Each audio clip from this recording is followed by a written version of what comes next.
What's crack-a-lackin' YouTube's Cptmcquacken. This video isn't so much about Oakstone Chronicles as it is about the making of Oakstone Chronicles. It may be too early on to show you guys how I make this series that I hope blows up and goes crazy, but I'm making this series in VRChat, believe it or not. And some of you may realize it in the first episode I mentioned it. But there's some issues with this. This world uses a system, which, by the way, this world is meant for Dungeons and Dragons. And there's a lot of really cool features in this world. Turn on grids, you can use different maps, go straight up wood if you want to. There's dice, you can roll dice, which always seem to roll pretty well. Had them roll low too. There's a whole video system which you can learn about playing Dungeons and Dragons if you've never played before. That's kind of hit or miss. See if I can get it to work. And you can see as soon as I open this video system, I start losing frames. It's even got rule books and music and all that. Well, the cool thing about this is that it comes with this tool set for creating different environments, different buildings, and it's got its limitations, and it's got things I wish that it did have that it doesn't have. And the thing is that I've seen this tool set in another world before, so I'm not sure if it's made by the same guy or if this is just something that you can use in the SDK, Unity SDK for VRChat. There's some things I want to talk about because apparently the creator of this world, can't remember his name, here he is down here, he goes by Lord Gavin on Discord, or Niseki. He's also got a name on VRChat as well. But the thing is that he had all these different things that he was planning on adding more models for world building. He was going to fix some lighting and video sync and a bunch of other things. And I was really excited because I was like, oh, first of all, this would be really cool for me and my friends to play Dungeons and Dragons in. But then when it came to Oakstone Chronicles, the inception of that made me realize, man, I could use this to make machinima. And they're kind of crappy that you can't animate them, but they're fun. And they're entertaining, I hope you guys think, at least. The problem is there's a lot of limitations to that. I can't do interiors because there's no interior structures, at least not as far as like houses and whatnot. The cave system needs some work. There's not a whole lot of options as far as the cave goes. The lighting in this world obviously isn't the best. It's really dark. There's no dynamic lighting, and that could just be a VRChat issue. With Udon coming out, we'll see. But the issue is that apparently this guy hasn't been updating this like he said he was going to, and apparently he's been gone for, I don't know, I'm guessing a couple of years. I haven't been able to find the guy on VRChat. I haven't been able to find the guy on Discord. I wanted to talk to him. So if you happen to be Niseki or Lord Gavin, or let's look at your name here. I hope you don't mind me showing this because this world's actually pretty cool. A little bit of advertisement for you. Harcuri. I haven't been able to find you on Discord. I really wanted to talk to you about expanding this world. Now, I'm going to talk about why. And first of all, if I wanted to make a second story, everything in this world locks to the grid, which is another thing that I love. Almost everything. I like that you can rotate things because it makes for creating things like cave walls that actually look somewhat, organic. I love that it locks to the grid, but there are other things that don't, and he actually addresses that. But the thing about this is this grid is only one story tall.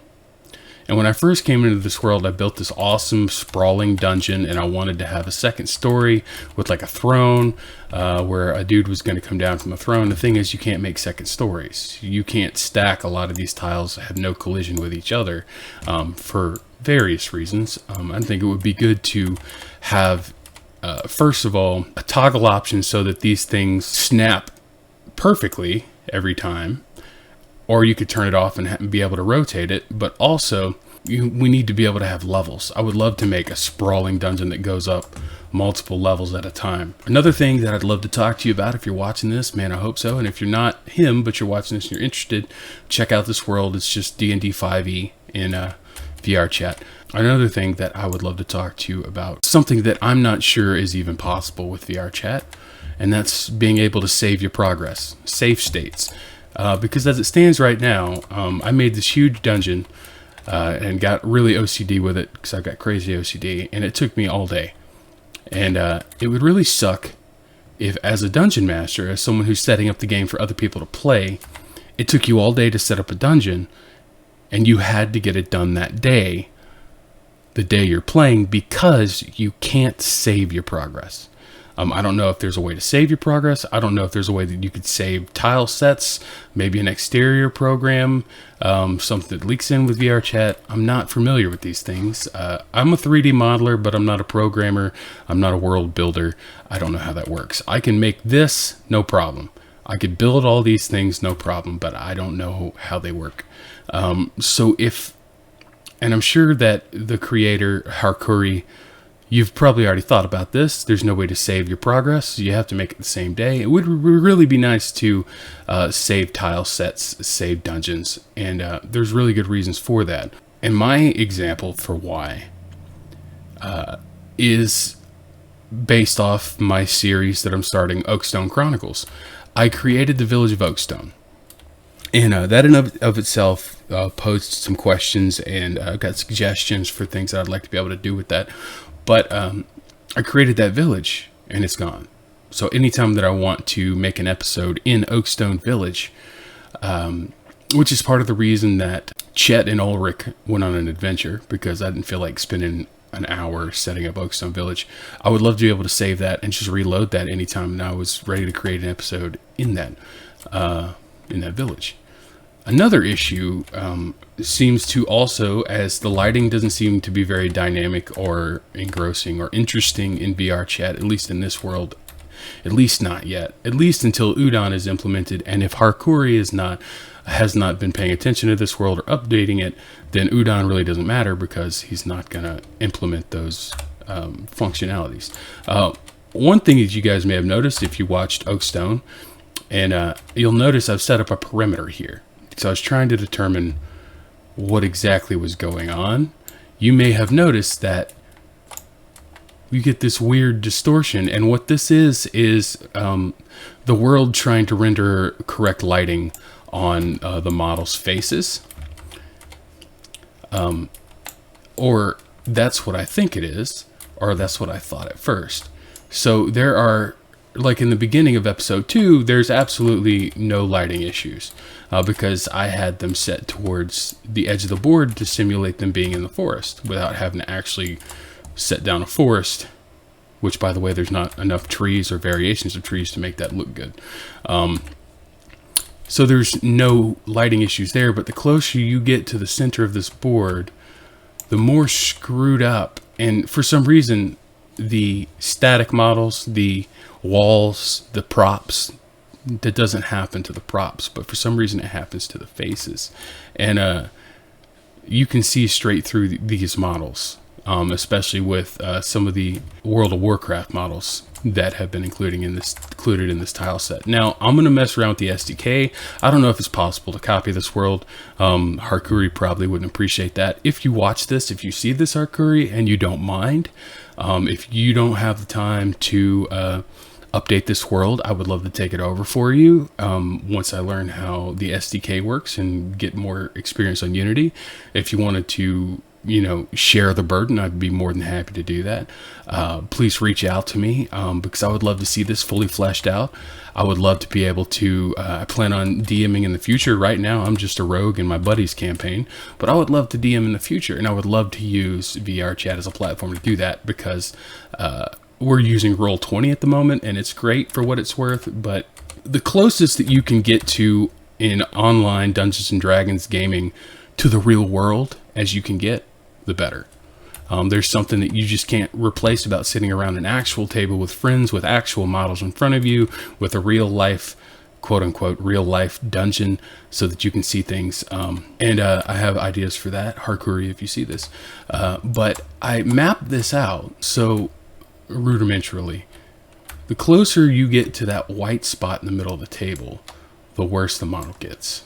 the worse the rendering on the face, just the flesh, for some reason, the worse that gets. I don't know if that's a fix we can set up in the SDK, or if that's a VRChat thing. But I did notice, and I thought it was just the lighting at first, but I noticed when this was just grass, or when I have this set to stone, I didn't, you know, the lighting thing was just a mystery. I didn't know what was going on because I couldn't see. I had no point of reference, so I thought it was just, you know, these lanterns up here.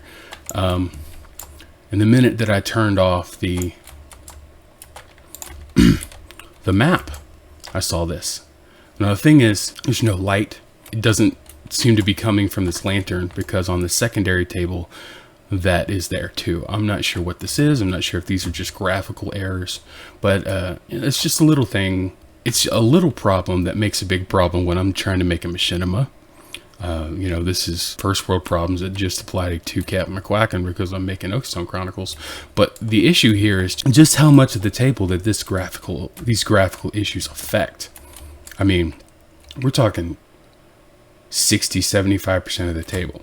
And Oakstone, the village, is a lot bigger than that. Now, I can make it work. I can come up with ways to work around that. In the future, if I'm just making adventures that take place in small areas, I could utilize this outside portion, and you know, that's all fine and good. But Harcuri, if you're watching this, I'd love to be able to collaborate with you, talk to you about it. I'm going to tag you, you know, the best that I can do to try to get in contact with you to see if there's something we could do about this. Yeah, and another thing, I would love to be able to make second stories or put roofs on top of environments that I've created, because in episode 2, Wingman, it's supposed to be a cave, but you can clearly see the outside world. You can clearly see that there's a top to it. You know, you can see all this goofy fourth wall crap like this, these lanterns, these light posts, etc. Sometimes it works for the narrators and everything, but I'd love to be able to put roofs on top of things. If you are watching this and you're not Harcuri and you're just a viewer, but you know a little bit about programming, you made programs before, maybe you know Unity, maybe you know the SDK, I would love to collaborate with you on making third-party software that's just like this, that's made specifically for Dungeons and Dragons. It would be a hit, man. D&D people would eat it up. We could use VRChat, because this whole concept is what I really like. But if you're, you know, really good with programming, you're really good with these ideas and things like this, I'd love to collaborate with you and get started on a project that actually allows people who play D&D to set up worlds. We can make our own tile sets. We can make our own characters, and that's another thing with this idea that's a problem. There's limited amounts, and you know, in the grand scheme of things, if you're just playing D&D, this is plenty.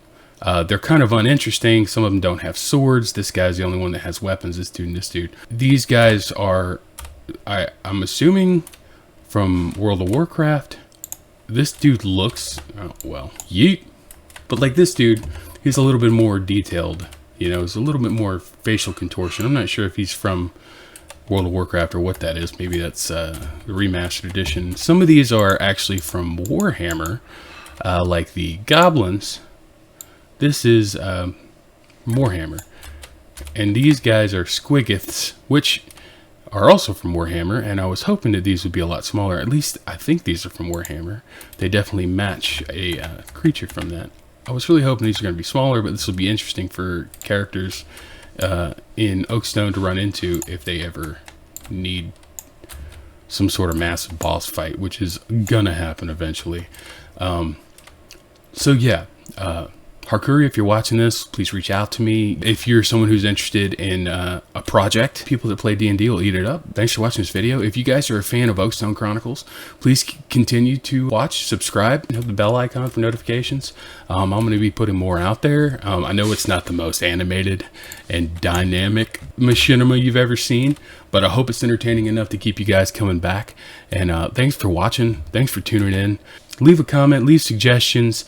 There's little things like these outlines that hover over the models, and I try to avoid that as much as possible, but it's just something in VRChat. I've had people tell me that it's helpful in knowing who's talking in a scene. Some people like this outline. If you want me to try to avoid that, if you have any little comments like that, please leave them below. I appreciate you guys. Thanks for watching. Quack. Cptmcquacken out. Also, Wizards of the Coast, if you guys happen to see this, I want to say y'all doing a great job. Love the content, love the involvement in the community. I have some great ideas that you would probably love to hear. I've had these ideas for some time now involving virtual reality. The VR platform's blowing up, and I have an idea that would blow this whole concept out of the water. If you see this and you would like to get in touch, if you'd like to hear my ideas, if you're that kind of company, please reach out to me as well. Love you guys. Take it easy.